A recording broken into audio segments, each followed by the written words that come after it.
Assalamualaikum warahmatullahi wabarakatuh. Salam sejahtera untuk kita semua petani jenjang berduri.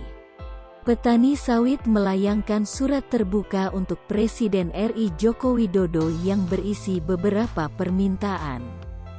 Mulai dari pencabutan Domestic Market Obligation, DMO, hingga penghapusan pungutan ekspor, PE.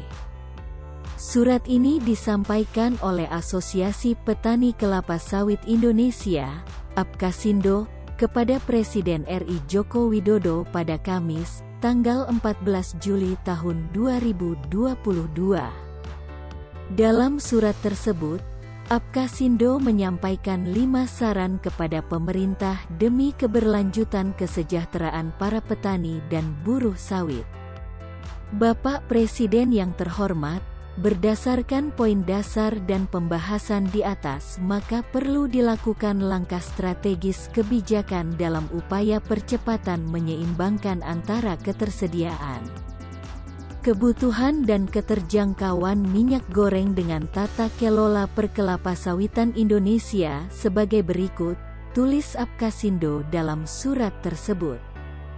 Pada butir pertamanya, APKasindo mengawalinya dengan saran pencabutan Domestic Market Obligation atau DMO, Domestic Price Obligation atau DPO dan Flushout atau FO. Menurutnya, karena ketiga beban ini dianggap sudah tidak efektif pada saat ini. Berikutnya, APKasindo menyampaikan saran berupa peniadaan pungutan ekspor PE dan bea keluar BK untuk sementara waktu. Atau paling tidak, pemerintah dapat melakukan penurunan PE dari $200 menjadi $100 dan menurunkan bea keluar dari $288 menjadi $100 serta menghapus flushout $200. Jika semua beban CPO sudah diturunkan, maka harga CPO domestik akan terangkat, harga TBS kembali baik, ekspor akan kembali lancar, dan kondisi saat ini harga minyak bumi di atas harga CPO. Selain itu, APKasindo juga berharap pemerintah dapat melakukan peningkatan konsumsi CPO dalam negeri melalui memberlakukan mandatory biodiesel dari B30 ke B40. Hal ini dilakukan untuk menjaga supaya harga CPO global tidak terkoreksi, turun, akibat ekspor stok CPO Indonesia.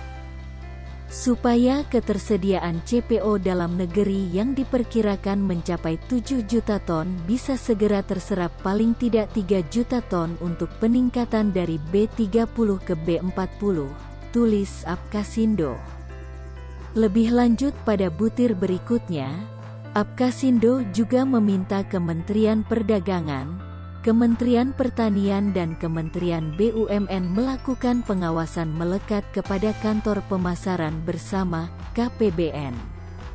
Supaya proses tender di KPBN patuh terhadap harga referensi Kementerian Perdagangan sebagaimana diatur dalam Permendak Nomor 55 Tahun 2015. Dan memastikan tidak ada yang mengambil keuntungan sepihak di masa pemulihan ini, tambahnya dalam tulisan tersebut. Nah, itulah surat terbuka yang disampaikan APKasindo kepada pemerintah. Semoga adanya surat tersebut, pemerintah memperhatikan nasib petani sawit saat ini. Amin. Cukup sekian informasi dari admin, semoga bermanfaat. Salam jenjang berduri, wassalam.